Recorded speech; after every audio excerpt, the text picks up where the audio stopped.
Naleti na profil Mary M. Istanbul.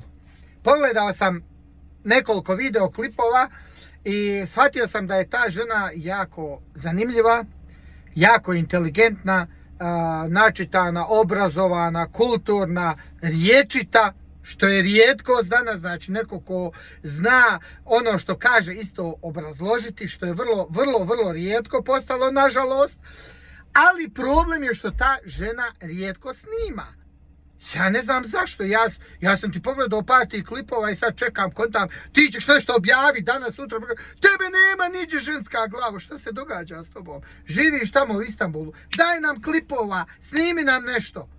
Snimi nam nešto, pa ako se u Istanbulu ništa ne događa, onda se ne događa nigdje na svijetu.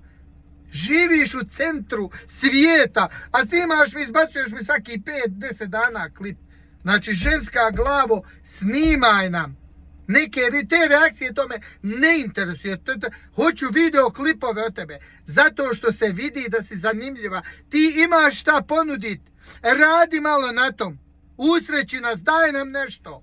Nemoj misli da se nabacujem, ne daj Bože, oženjen čovjek ima 2 djece, nemoj, ako to misliš, nije to, znači ja volim ovako malo, prije sam do duše volio švrljat, ne volim više, ozbiljio sam se, ali stvarno vidim potencijal u tebi, ženska glavo, znači imaš šta ponudit, Raji, i radi na tom, daj nam nešto, molim te, daj nam nešto novo, hoću tvoje videoklipove, teme, kakve god hoćeš, jer ljudi kao ti mogu sve kad hoće. Znači otiđi, napravi nam neki videoklip, otiđi u neku Zlatar, otiđi u neki butik, otiđi u neku prodavnicu nečega, otiđi u restoran, daj nam turske malo ovdje prikaži. To hoćemo od tebe. I molim te, ozbilji se i više snimaj. Draga Mary, veliki pozdrav od Salke iz Njemačke.